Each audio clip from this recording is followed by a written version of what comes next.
My name is Roberto Alvarez. I'm the Executive Director of the GFCC.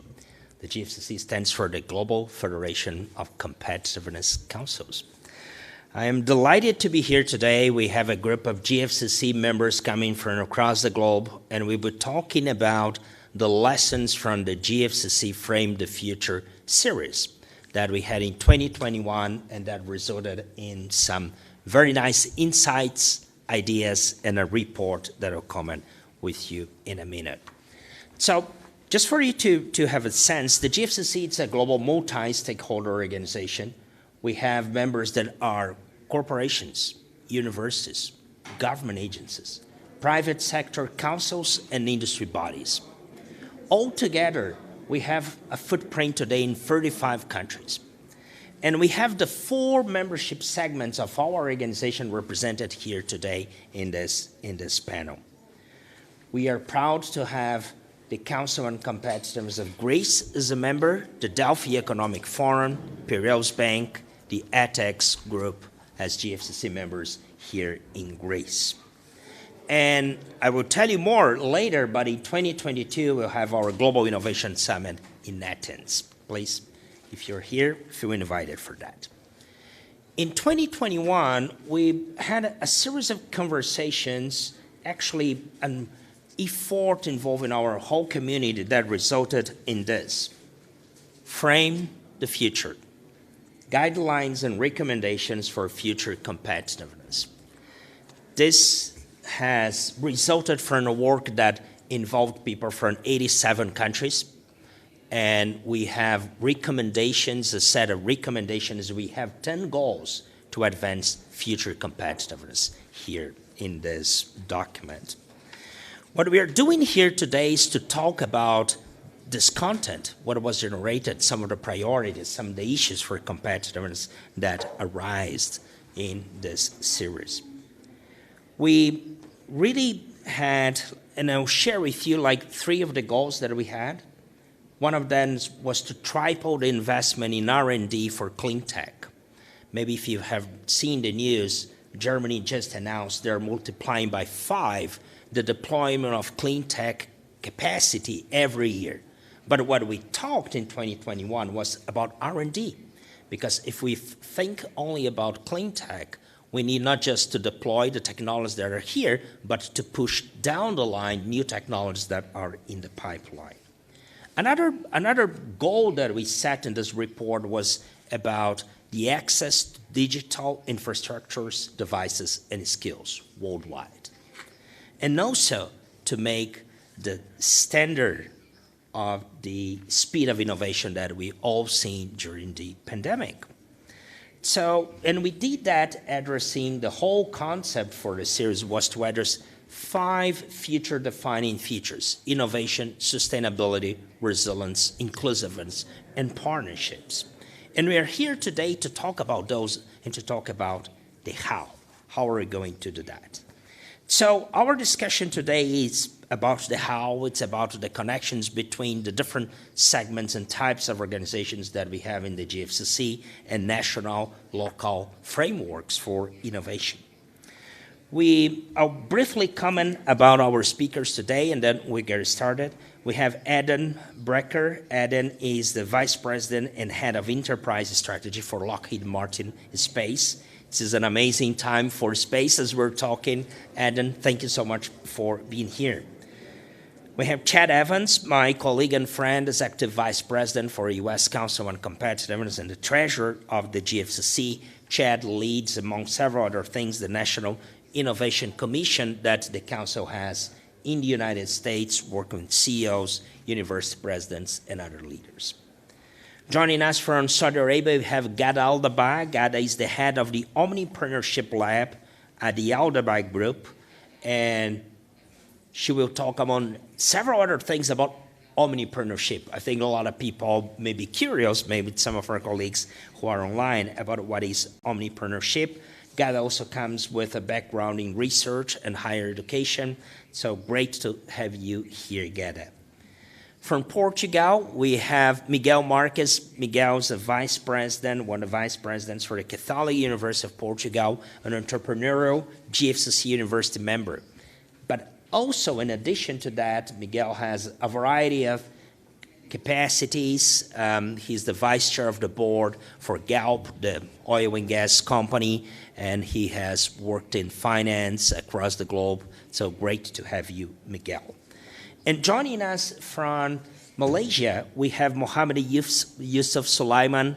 Mohammed, who hosted the GFCC community in 2017 in KL, is the CEO of MITE, the Malaysian Industry Group for High Technology, that is linked to the cabinet of the Prime Minister, but actually works as a public-private partnership. And that's some of the very exciting things that I have seen around the globe about envisioning the future, translating that into policies to advance the reality today. So I think as I got started mentioning our Frame the Future series and those 5 future-defining elements, we released this report in December 2021. Many changes have changed since then. So to get it started, I want to ask you, what are the priorities today for competitiveness? Have they changed? Maybe I could start with you, Chad. Sure, Roberto. When I think of the Frame the Future series, and the U.S. Council was very privileged to take part in the development of that work. To me, it seems that it's about renewal and reinvention, because I think that it was an exercise in year 2 of the COVID pandemic where we were really thinking not just about the initial response to COVID, but also thinking more strategically about, well, where do we go forward from here? And it's building on these concepts, as you mentioned, of resilience and sustainability.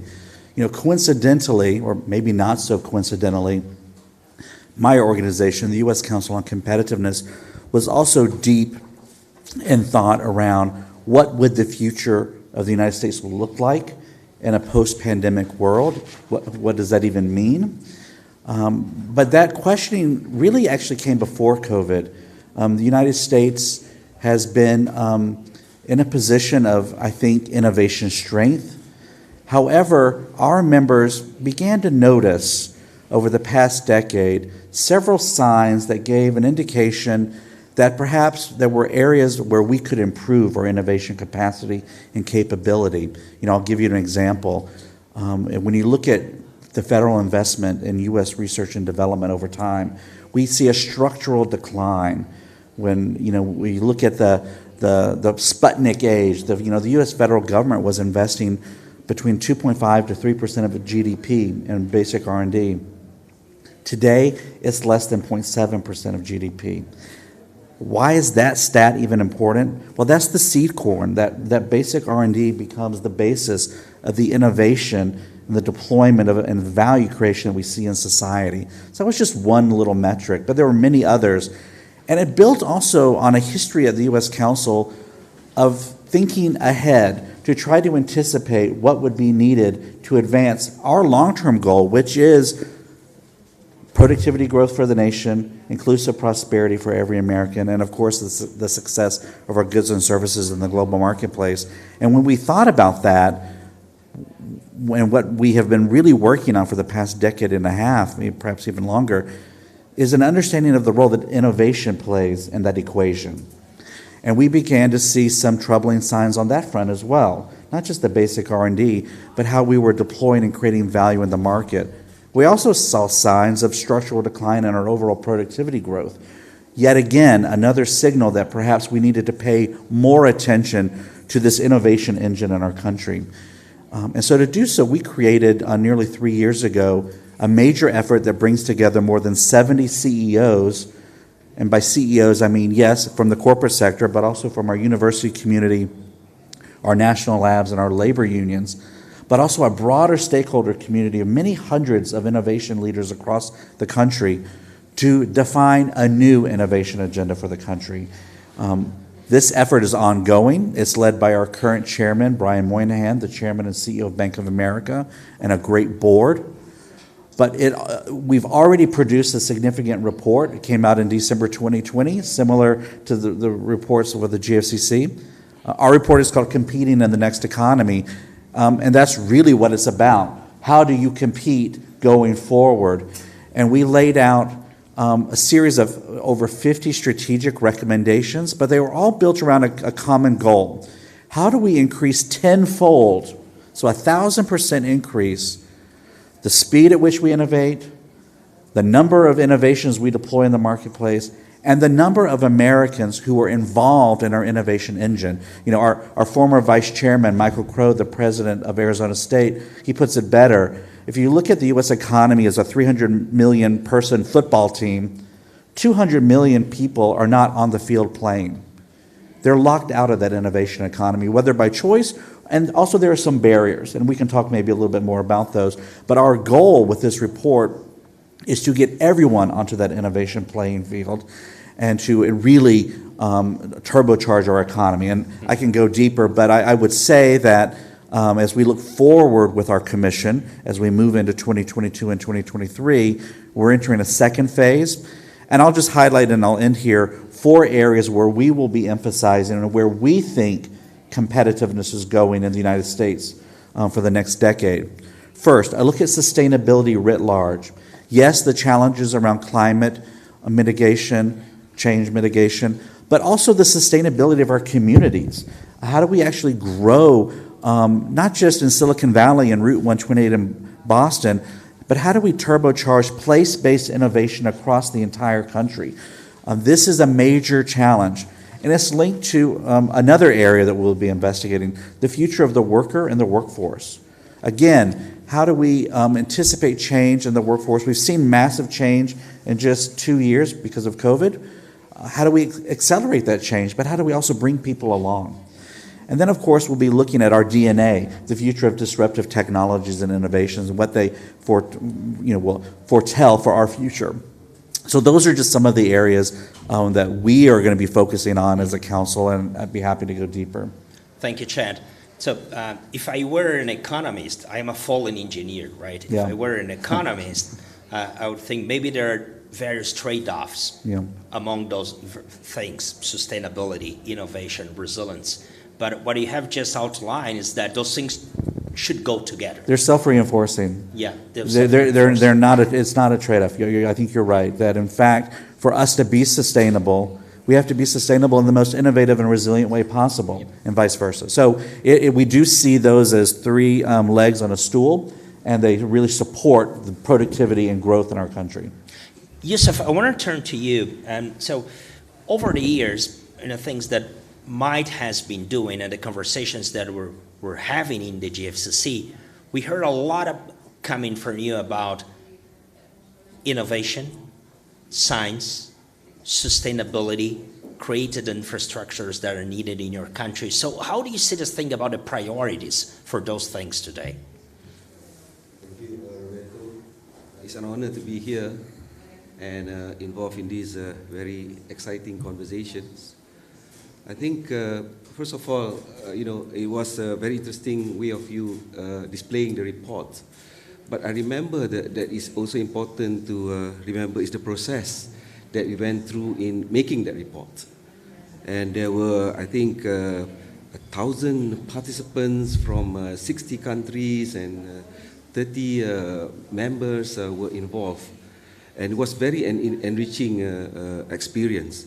I think that's a very important message, that in order for us to look at the new global challenges, it is a prerequisite to actually have a well-rounded opinions and learn best practices and experiences from as many people as possible. I remember the topic, like you mentioned, goes from sustainability to innovation and etc. And we get to learn a lot from each other. And that makes it a very, a very excellent report in the sense that it captures the consensus from as many as we did have. Now, I think the idea of evaluating these priorities must be done by design rather than leaving it to chance. And I think that frame, although we are going through a different period of crisis, different challenges, the frame can stay the same because it's a very strong, I think, pillars that have been identified and created and to meet some of those challenges that you mentioned. And I think the most important thing is that the partnership that is created will ensure that we'll be able to be resilient in meeting all these challenges. The other thing that I found through this discussion a few days here is the trust deficit that is actually challenging the pillar of what we are discussing. Because if you don't trust each other, then how can we actually implement many of these things? And I think this is the role of organizations like GFCC, with all its membership, to really build the trust among many of the significant policymakers, captains of industries, and others, to really look at our integrity and our commitment to implement many of those things that we say in the reports or in our conversation. I find that the trust deficit is happening everywhere, in supply chains and etc. In Southeast Asia, when we heard that a country doesn't want to supply coal anymore to us, we found it, how can that be? And we talked about yesterday in the AI session, when we talk about semiconductor chipsets are being, reduced because of the lockdown and etc. Now suddenly you have a question: why is one country building more labs or building more plants than others? So it's a question of how do we look at each other and try to solve many of these issues that we mentioned just now. So I think it's a very important role that GFCC has to do to rebuild this trust and maintaining and sustain this trust all over. The other thing is about the inclusivity of these things that you mentioned. It has to happen at all levels of the society. Well, we understand, because we are here in discussion, policymakers, corporate sectors, we can understand these things very quickly. But go down to the local authorities and to the people, it becomes very, very confusing and very, very arbitrarily. So how do we get these messages across these levels of society and make sure that everybody is on the same boat in doing this? And I found that the best way is to get them involved in these activities, this program that we say are connected to sustainability and etc. Agriculture is a very good base, because most of the society are involved in agriculture, especially in the emerging economies. Have a program of sustainability, for example, how to use a biomass from the paddy plantation and make it into energy or biodegradable packaging products. And suddenly you have old farmers, 65, 70 years, talking about sustainability, climate change, and etc. I think that's one way of approaching inclusiveness of these challenges and get everybody on the same boat. I think we have to get everybody on the same boat, Roberto. Thank you. Thank you, Yusuf. I think you have highlighted the need for dialogue platforms at different levels, right? So for sure, you mentioned the GFCC. Thanks for doing that, and thank you for being a leader within our community. But you also highlighted the need to do that, let's say at a national level, at a local level. So we need various platforms. But you touched upon things like food production and agriculture. And I want to turn to you, Gada. So you come from a business group in Saudi Arabia that is into food production. And you've been doing things, I'm sure that folks would be delighted to hear from you. What is Omni Partnership? And how you, based on the things that we were talking a few minutes ago, how do you combine innovation and sustainability in practice in a big business group that has 60 different businesses? And maybe we could explore other aspects related to your national strategy later, but I think I really wanted to hear from you. What are you doing? Well, first of all, I would like to thank you for inviting me to speak here at the Delphi Economic Forum alongside these esteemed speakers.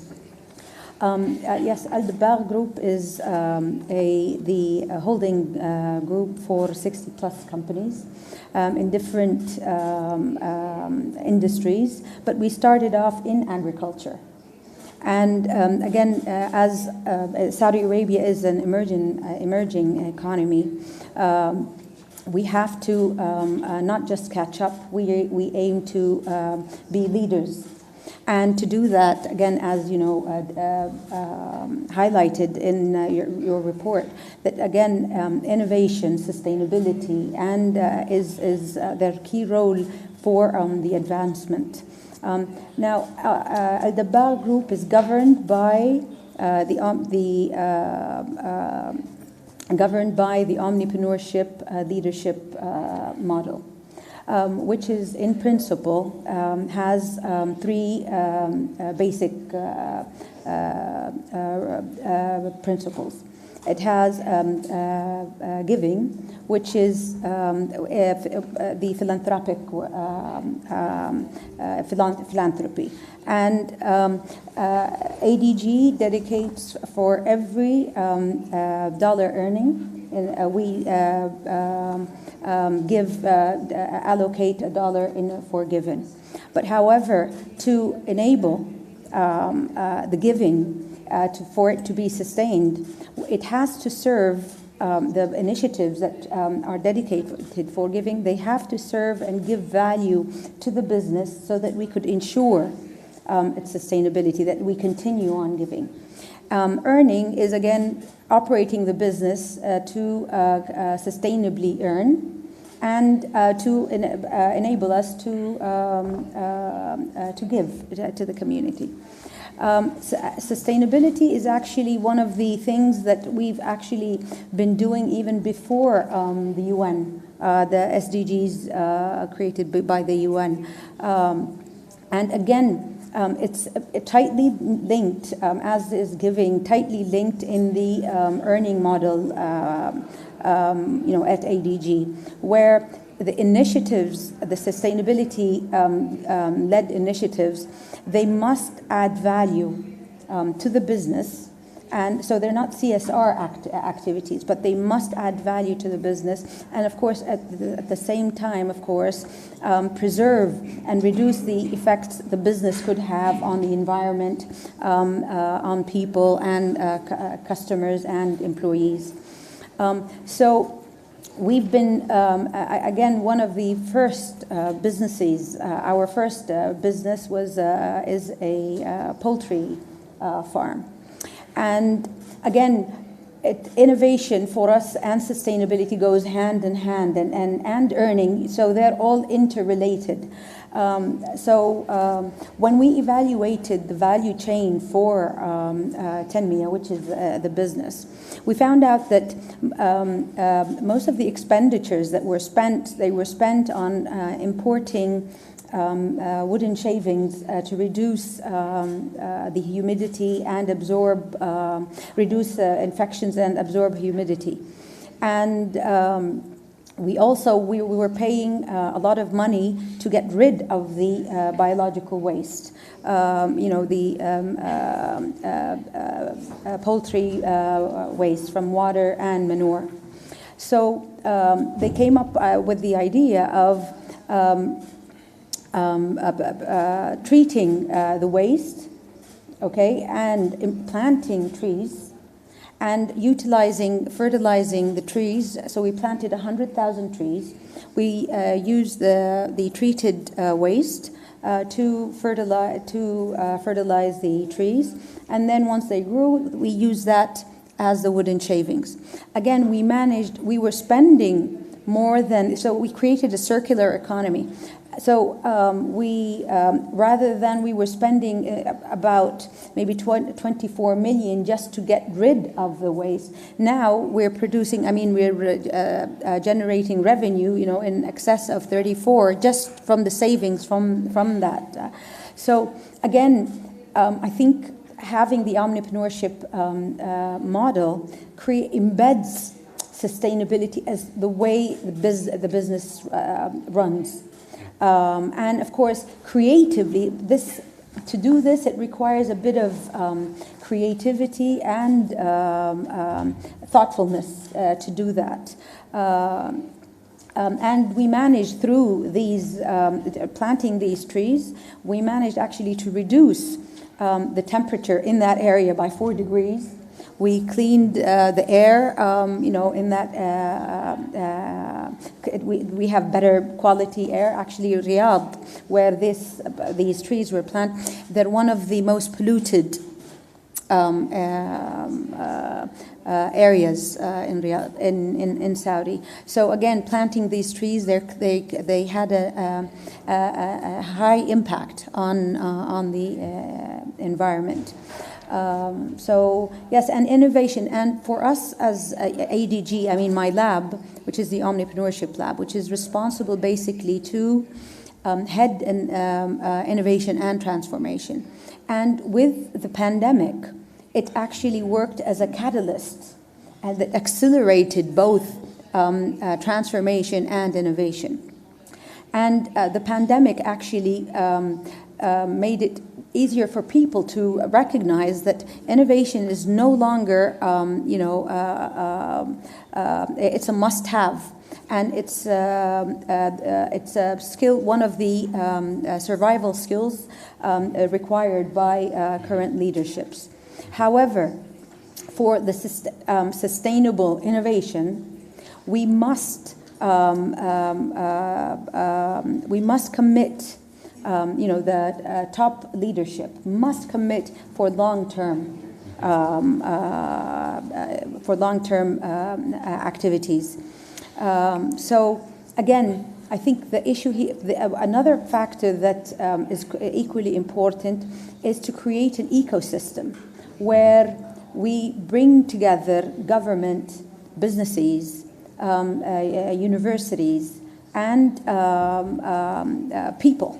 Okay, so that we bring them all together so that we could collaborate and benefit from each other's capabilities. So we have multiple activities to instill innovation as a culture within the businesses, and we have activities again to try and outsource by crowdsourcing solutions for the challenges our businesses face. So we have the Omnipreneurship Award, which 3 weeks ago was announced, the winner, which solved again one of the challenges Tanmiyah had. And we have internal awards to try and instill and create a buzz within the employees on the ground to solve their issues. So, yeah. We'll be back to that. Let me ask you a very quick follow-up question here. Do you know any other business groups in the globe that have a similar approach, the omnipreneurship approach with these 3 dimensions? Because I think it's quite innovative. I don't think so, no. Okay.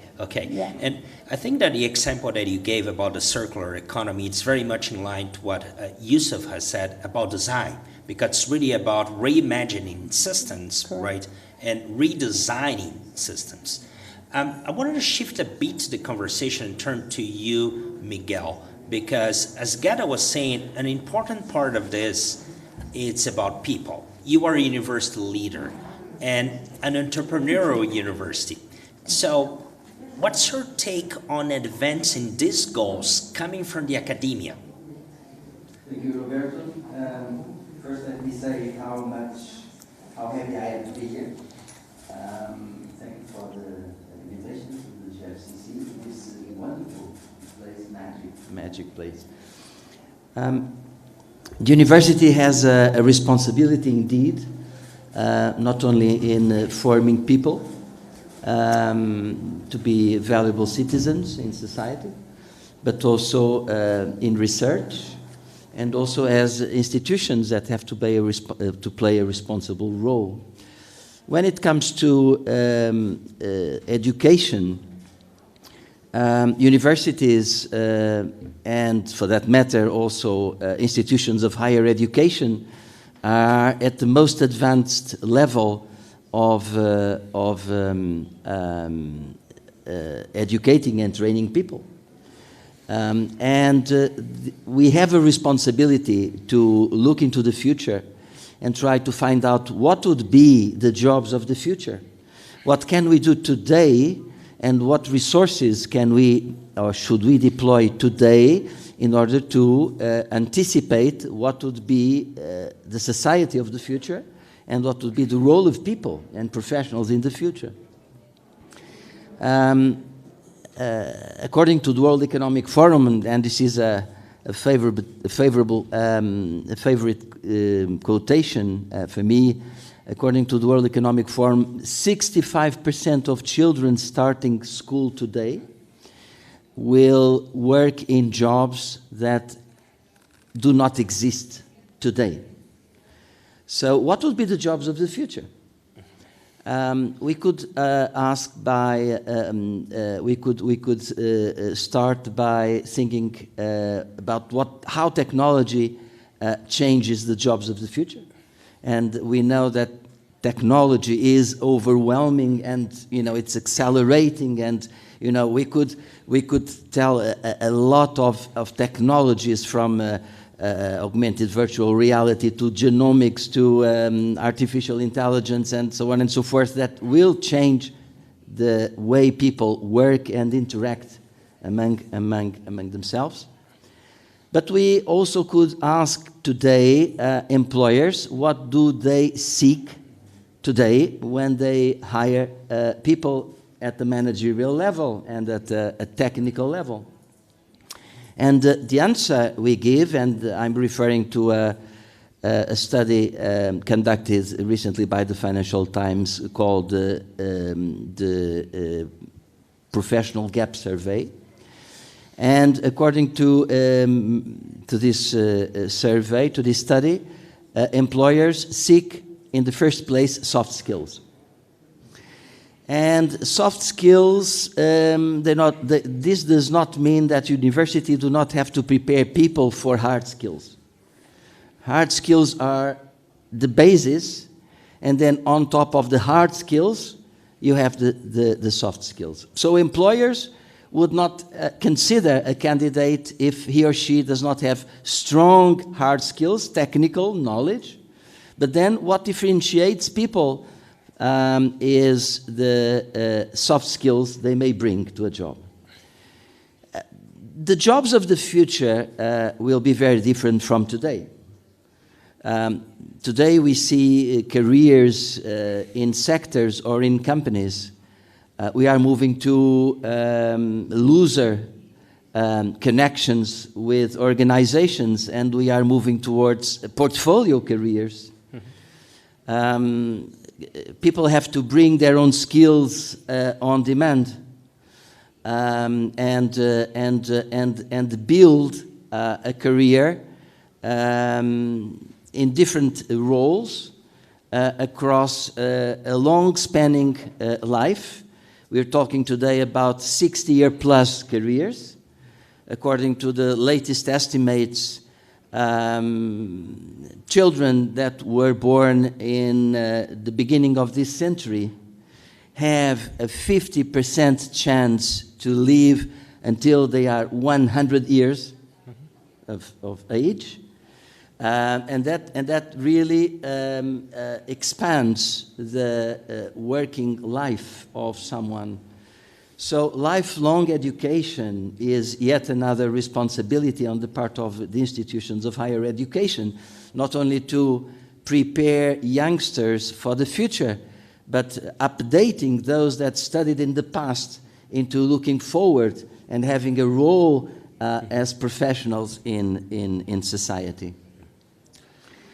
Soft skills are important in every aspect, and I'll give you an example. In my university, Católica University, we, in Lisbon, we opened up a medical school last September.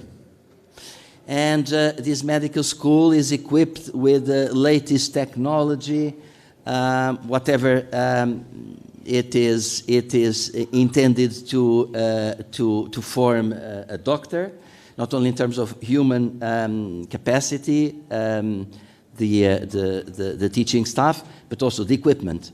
But our emphasis is to form people that can communicate with patients, to form future doctors that will look at the patient as a person, as a human being, and not as a number of a hospital register. We use a technique called problem-based learning, which approaches health problems on a systematic way as systems rather than individual specialities. And we are differentiating from all the other schools. To bring to market a new school, we have to be better and we have to be different, and that's our contribution. putting soft skills in doctors. They have to be excellent technicians, but also excellent human beings as well. When it comes to research, and quickly, when it comes to research, universities have to help innovation on the part of society, on the part of companies. So working together with the business world is absolutely crucial to transfer knowledge into the business world. Translational research is the way we should go. Do not forgo basic research, which advances knowledge, but do not stop there and make an effort to translate that research into practice. So what we see today is a trend into translational research, but also a trend in terms of cooperation at international level. And also we have now more and more transnational funding to help research. So that's the way we are going. Our clock is ticking, so I will just finish by saying universities have to be meaningful to society. Universities have to play a role and show that they are also responsible institutions, like companies are making an effort to be responsible, caring for the environment, caring for society, ensuring they are sustainable in the long run as organizations. Universities have this duty as well. They are not different from the most advanced and responsible organizations in the world. So we want to be there.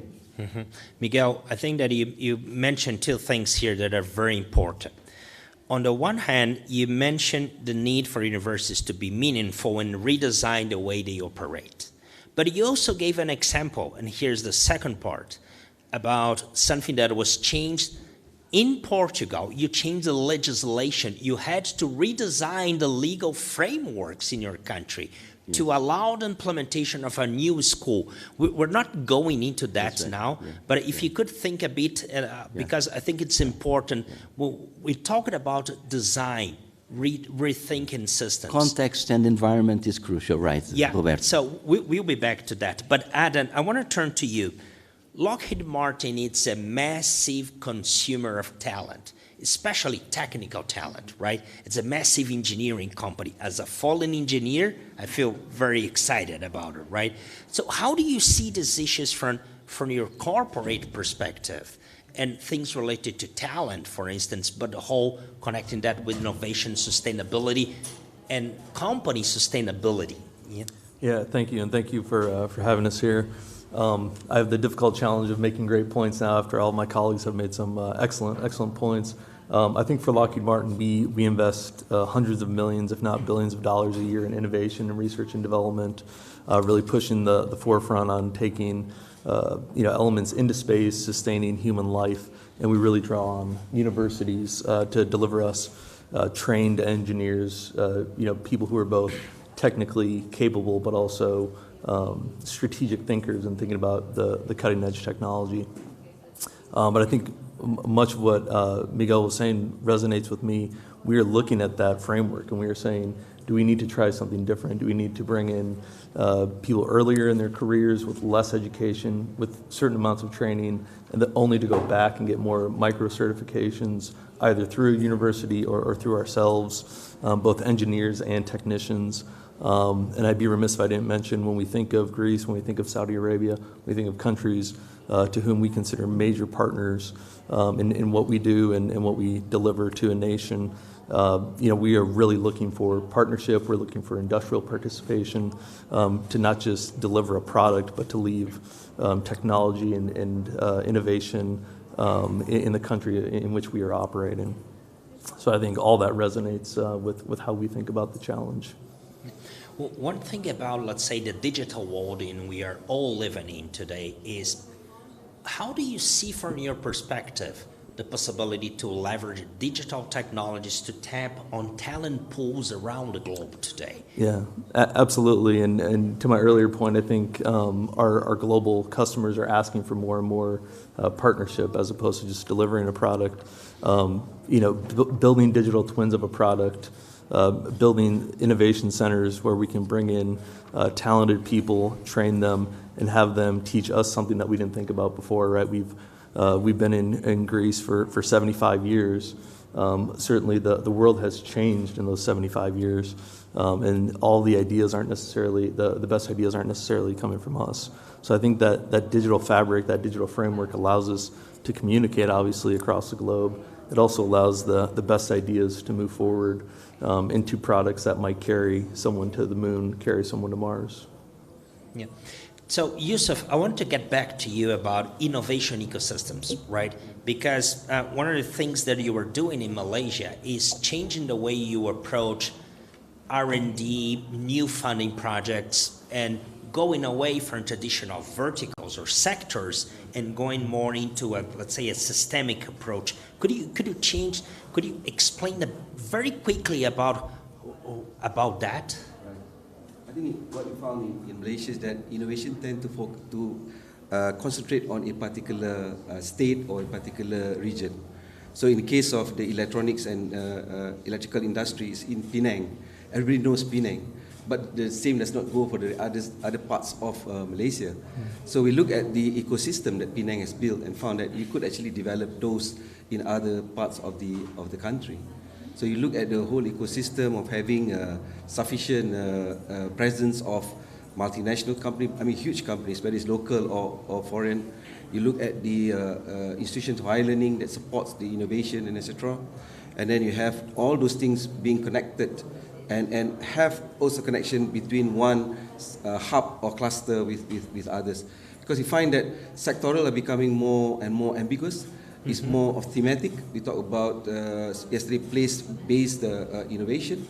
I think this is becoming more real, and therefore we have to relook at all the whole ecosystem. And is MITE the organization connecting all those hubs in Malaysia? Yes, we are doing that through a partnership with other institutions and also other corporate players. So it has to be a collective game, Roberto, in many ways, but we are leading that particular thinking and implementation. Gada, if I may turn to you, in addition to the things that for sure you do at a business group, the Aldabac group, right? I know you've been working with the B20, the G20, and working with the government of Saudi Arabia, right? So how do you see the connections between business and national frameworks in the context of the things that we talked here? How do you do that in practice? Well, you have to have North Star, and that's usually set by the strategy. So we look at, again, the strategy of the company, and then we try and align them with national and global objectives. For example, the government has a very aggressive and ambitious 2030 vision. And one of the pillars of that vision is workforce, preparing the workforce for future workplace. And so the ADG, again, because we're the workplace, and currently the supply of skilled workers, is low. So what we're trying to do, we collaborated and partnered with the government, and we created an initiative which is called 30,000, where we will be creating 30,000 franchisee owners by 2030.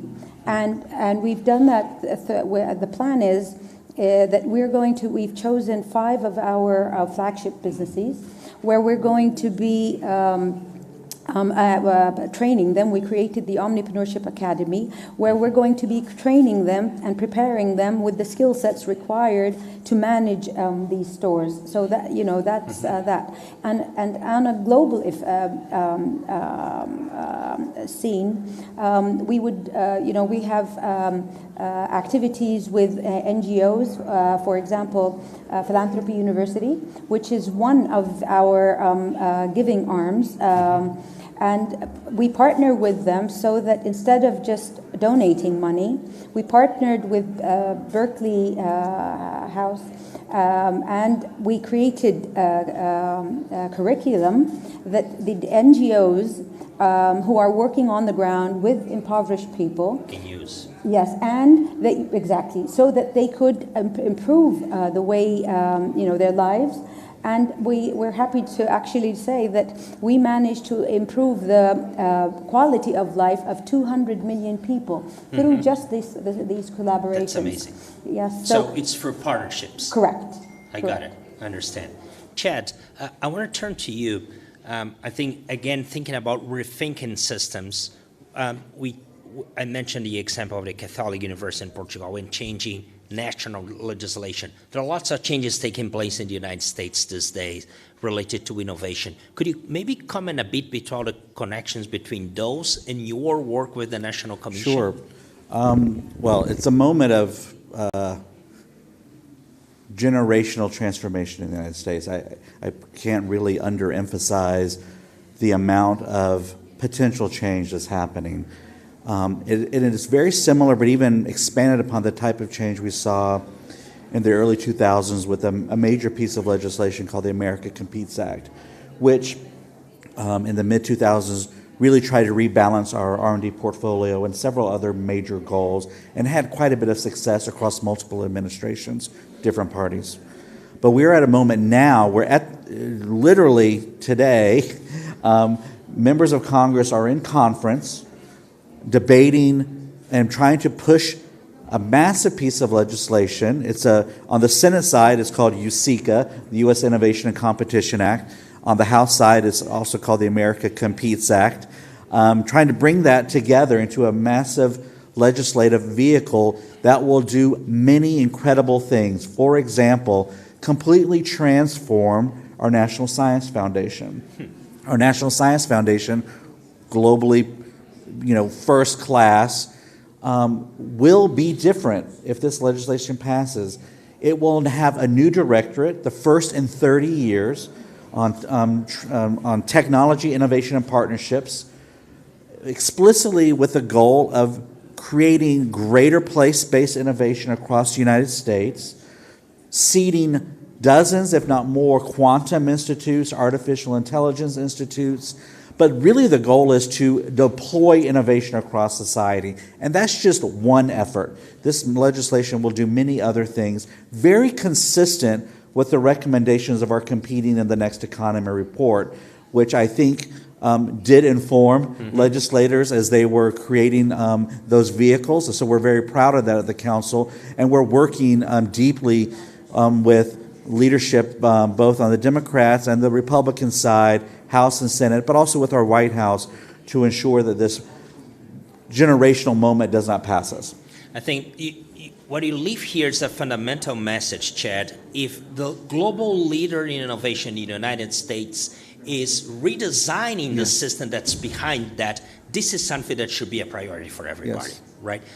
Adam, how do you see, I think, in terms of redesigning, and you are doing lots of things and leading that, we're seeing lots of changes in business and how business can be redesigned to perform at speed. Would you have any comments about that? Yeah, certainly. I mean, we've been making significant investments in startups, companies who might have thank you. We've been making significant investments in startups, companies who have a more agile approach to bringing elements into space, to bringing ubiquitous global communications, right? Effectively, internet from the sky. We bring them into our missions. We really team with them. And again, it's more of a complementary fashion that we find innovation in them that we might not find in ourselves.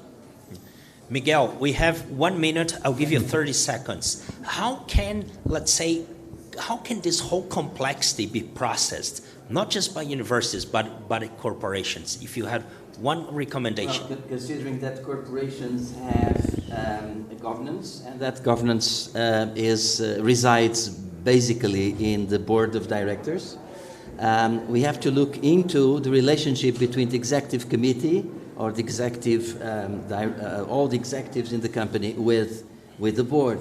And we see great changes today, entering the crisis, COVID-19, now this invasion of Ukraine by Russia, and the prospects that we don't know where the world is going and what would be the outcome of all this.